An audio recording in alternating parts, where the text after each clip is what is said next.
think one of the biggest ways that parents can support their kids is talking to them and doing more than just saying, "How was your day?" and letting them say good and thinking that that's enough. Kind of explore with them if there were any changes to their day, because the pandemic has brought about a lot of changes that happen suddenly. And just exploring with them how they feel about it, and even kind of normalizing with them that some of the changes that are happening can be frustrating for you too, and to talk to them about how they are coping with some of those changes. Some kids, if they start at kindergarten, like in 2020, they don't even know what normal school really is like. Some of them haven't been on field trips. Some of them don't get to sit in the cafeteria with their friends. We have 5-year-olds and 6-year-olds having to social distance while in school. And so that can be very draining for a kid, because they have to have self-control and really think about that kind of stuff.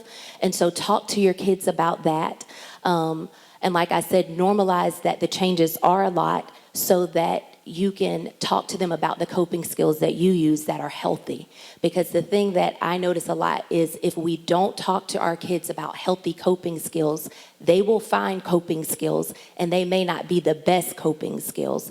And so, and kids don't always talk to you. So you got to kind of get in their world, get in their room, especially parents, if you have teenagers. Don't just let the awkwardness of them looking, giving you kind of like the death stare of, "Why are you in here? Why are you talking to me?" Keep at it. Keep talking to them. When they say good, well, what was good about your day? Tell me what was good. How is that class? How is so-and-so your friend? You know, keep talking to them. And I think that is one of the biggest ways that parents can support them in school. And another way is to stay in constant communication with the teachers. Asking them, have they seen any changes with your child and their behavior? And also checking on the teachers, you know, because teachers are going through a whole lot. I have a friend that's a teacher, and I just called to ask her one thing, and she just broke down and started crying about something totally different. So teachers are under a lot of pressure also. So just checking in and staying in constant communication with the teachers and with your child, I think, is the best way to support them. That's great. I would like to address that too. That's so good, Pastor Katie. In my field of work and my assignment in Youth Ministry Church, a lot of what I do is I blend things like what Pastor Katie just mentioned. I blend it in my field.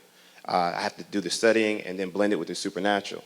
And so I would like to add quality there. And so when I was first seeing all this go down with our students, and even being a parent, seeing what's going on with my kids, and then even having relationships with coaches and having relationships with some teachers, I was like, Lord, this is overwhelming. Like, how do we do this? Where's the front line of this type of battle? And one thing comes to mind about James 2:18. He says, you know, you have faith, but I'll show you my faith by my works. And I was like, this is going to require a lot of things we need to do. So I started blending information with prayer life. And one of the prayer points we have in our youth ministry right now during this climate is dealing with young people's anxiety. And what I've seen so much is that there could be young people who know they're dealing with anxiety, and then you have that 11-year-old and that 12-year-old who can't really articulate what's going on. So as a parent, you got to pay attention to signs and signals, and you can't be moved. The biggest thing that's hard now with parenting, what I found out with paying attention to the signs and the ramifications of this pandemic, is these headphones, these video games, and these devices. You can literally think everything's fine with your child, and it's not. And so what I've realized is that we got to dig in, and it requires so much intentionality as a parent. But the good part is we're Christians, we're believers.